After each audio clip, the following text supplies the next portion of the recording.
bia kamal kanor online tv mi jiram jidit ka jangwa same tie jeno jendere subscribe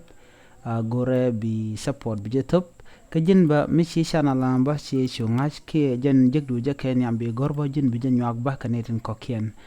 kemi jiram jidit ba ka jen channel me gore jin bi char bi jato bi ba ka kor ka mandana ci video je tok ko dere char dere jalla de pin raj dana bana linka jan gwasame raj michala dano shi netung wan ken rewe ke junub ke rewe South Sudan ci loidin ci je ke ci loidin ci ga ka long kamanana chalat wood en ci wang nyaade shejemut wang nyaade shejemut ka kor gwas kami ci ka ga ke ka gwase ci wono shi nyamo chamalat ka gwan che jelok araja bana linka jan gwasme bana dan cha palpin bana chu linka lode malat ka jane kene dial tin tarar which ne dial ka western world kite ka america tinte ka australia tinte ka europe tinte wini dial like canada we dial ko ken we mon ke lew ne la jinum ne ke South Sudanese mane den content cha raja mi cha jeling tin cha South Sudanese ci loidien ci je ka long ko manana ci roda lat ki men ci wudo ma jalat en wudo mo men ci lat awaci lo nen dial ci je ka long ka jam kamen chalat men chalat ka kwi wudo manana ci nyaade ci wonde ci jemut en wudo shale Angelo Agany Angelo men jeglo nen to wan ka je long ka jan gwasame men chalat en Agany point jen kiramante ka nyaade na kot jena wa police ki police me ngot ngaja ngot en wo ba nyaade mite ka run wal badak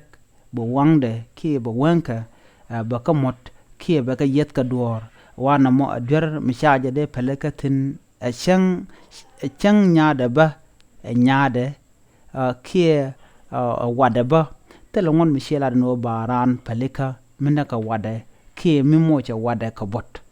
en raja me chala do men chalat chaje lok long ne dialan kontin la ji South Sudan shu men dial ko kien tin ci ma ji South Sudan ka ci kan raja me ci kan ngajo ci roda lat en na me be ci long Angelo Agany chala dre tijin rerak wojen chal ka waw ka bar gizal state ajen gwada danen chaje yenten ka kwi men dan chalat en wudame men chalat wa jen wa mijje ka long ma chade la dwi mon ko jin bramatek meteke ye buwanka bika lol ko shagak ka jeno lela nyaade mila nyaade mibo poinde ka che mishit kana ma shajalat chala do nene wa mishala de wa cha che gwatne dial che karon ko jen chaje nywagba ka social media che ka mene Facebook ko cha raja cha lade ki mi je cha lade ne wude chala Angelo Agany mila police re wich gwasa danen tegatin kana nyaade ki ke jichingde wa man chalat cha mi je mi cha logane dial shi win mon ke le che lok na mo cha gujo jen mi chine dial che ka gai em de wut so Sudanese mi dera mi jeng chenam dera jelade ka jen ba lela ramkel mila police enjen jen bo wa ramkel ka jilwa kos lo ran lo kos jen Christian bo ka jen bo wa medical doctor bo enjen wudu mana allo rami la medical doctor me de can take jen we ko ba da neje chawra mo runga ka yen mi di ka baje kumba ka dira danan chalat ki baje panish ka dira danan chalat en gwasamo ko kne reconnaissance ka human right mi jemu ci jalat chaja palke iko to rama mo wadu wa rami chono bi yire bi baski bi mo ka gwabe ci to dong de chong point de ke le woten wa rama mo chelangot la ram milla gwan maradu ko siono de tek de jabat en mo cham jeng mi chalok en point de wude shwale Angelo Agany mila police re which en dan te tin tong mi ka tuj ka Warabe state jen wacha je yen ka chanka warau ka paingwan jen gwada dana cha yen ka cha nya da ba nyar man cha chola a ko da gan man che wanka che ka modane cha nang re wi ku juba ko to ba je we mo ka walan wini re wi ku juba ko dang de wanga de ka ngot ka mi dang de ka gwa ka go dien chu to ba gu o de bot ken de ka wepin chala da wutkel mi chal Dr. Peter Biar Ajak mila South Sudanese jena political activist ba miteka alo politician miteka US chala ra mi chala de wude me chene dial chega gay wa jen kel mi china as gay longo de jelat rami la human being kera mi laran la rame me jene ro dana chala nyam chala ko de ni mukul te gwana mudwang na me ka video nana chala online ka social media ka Facebook jene shegu jo man la de keli wo tok man chala wude me eder ne ka tungwan jene kan mi na makana manen aram kel metere wich ka South Sudan kan tarar ko ngai kona ne dial tagra duno michi ben la shocking news ke mi jeg mi shirna me mi chola la ja gor ga rammo ba yi kep ko bom men gaina long jen wude me cholo rode jene Christian ran Christian mi guri Yesu ke gure Jesus jala kano ka jen ba mi jeng mi shirna me ba jalat na me mi be long na me der ka gor jo to ba ja gor ko do ba dande jo gor ka je charging ladba rami la South Sudan women lawyer shelaro nene jani titi no ba wangran ba jamut gwan jani sherlock a lawyer ki kor ngoni reyu ka South Sudan milachek jan man chalat awude shal Angelo aganya man la ramkel kanide konti la police ni re wika tunch ka warap jen man chalat mi jiya long mi ba gwande ba jo kum ka dur dana chalat kandi ti ka ti chala do ka ti jiya lon jeka long chane de content chalga humanitarian bo kana psychological support ni tin content la chirik da kana go chajo to go je wudo mo go ko ba je go ko muni ke dong ti ke ko keni chalat banu won bata changa go je en go ba je ngaja go dong la khale ne won ga to ko ram ji dier ko mede nyaade ke wada de jamu kerek ludo no mener ne ko ken te sha wat ka bo dere ka yik changa je ka jan do bo mo cha ram chi ka mo cha goro ba je yen ka ngot ke ba je kep ko ngot ka kuima nan chi kana lat cha laro nyame bete yik tere wi juba mene mi sha wanka sha karyaleka ne de kontala Egyptian ke Egyptian eye clinic ne de konchal ke Egyptian ne de kontin kula dier ka tek nasko de kan wangna de kan kalat ko gwase dan te dulol mi chale bre wi juba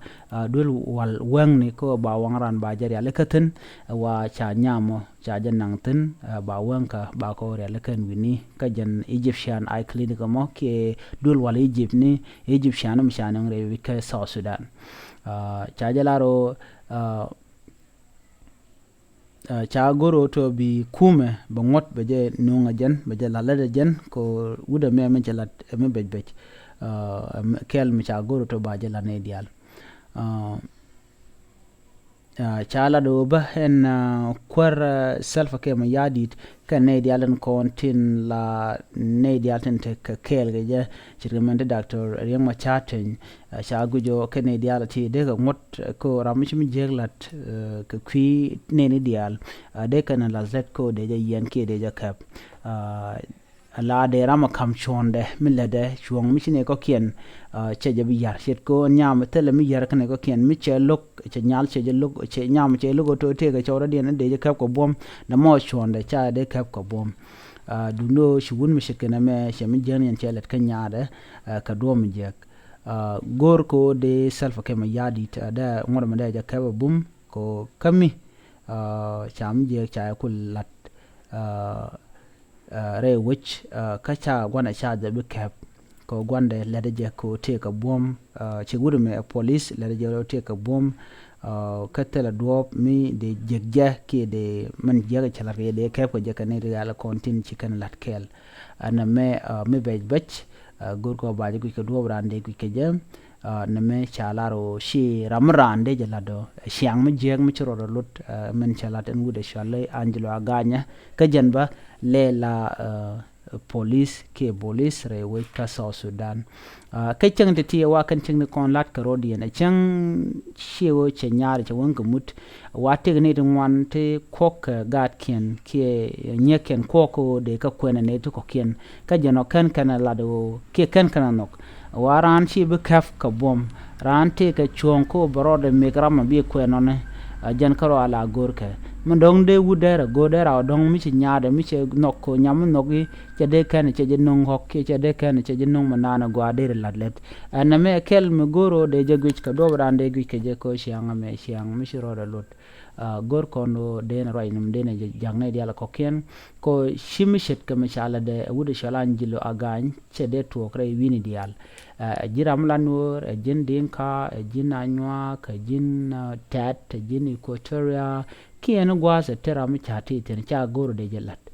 de ne diala kon tilla dit ke tilla na sa kep ko bom ke kwi hok de ka kap chong de kan nye ken de kan kamuj ke chon dien de kan ka pala lor ko tilla nyaadu mu de mi jeglat mu noko ji der jilet kamago a chan kwan je ramu de dien mu gi she ramu go mo de borun dong de ju ken ke der jilak ko jen nyaadu be dir ke ji duno jin point jin gwan ga da mi shi dir ka nyaadu she ka mishala de wude shwale angelo aganye mula police ne ka medical doctor ba ka jen ba christian lo ran lokot ka ngode shena mashelet nyu da jaw to she shang lo ro da shang mi jegalong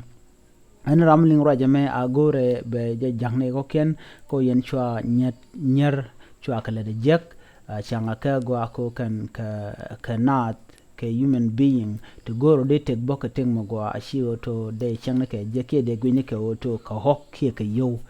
goren be akam chunken cha bu changa jek anyok jin bashiran chi bu changa jek ko shi miet ka gwasan bar ka jana tele kon mi chojik ten gwada dani chara mindi shi ma chala de enya me cha da kwal ke uda dien me dana te run wal jok amunyo no to jen chi lo de jek de nyadaro kwal ke te run wal jok ka jana shi nyalen cha wal dak bo ka jana chele goro de kwene uda dien ka she uda mo shi nyam che je blok chi lo de jek jento cha pin kwan arama me shi chong dere nyaara dere kam chonde ko bere poinde shi dinu to dere kwandere jikten de ngono dere nyaade gujo mi rambe tekum wini ke shi rambe bitek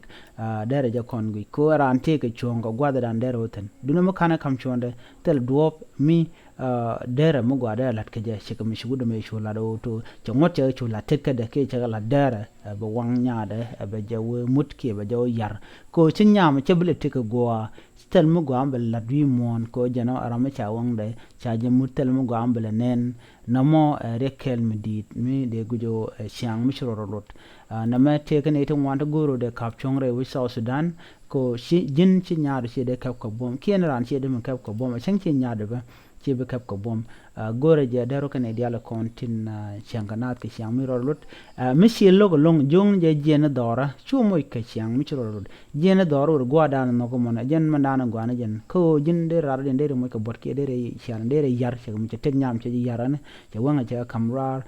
ke che ko mut ka do brana che mut ke ko nyal che guj na more kel medin mi che mi di de long che lat mi je ka long bu ngode yen ka do brana che lat ke je mi jiram jidit ke jen channel ma gore jen be subscribe bi ataka mal bye bye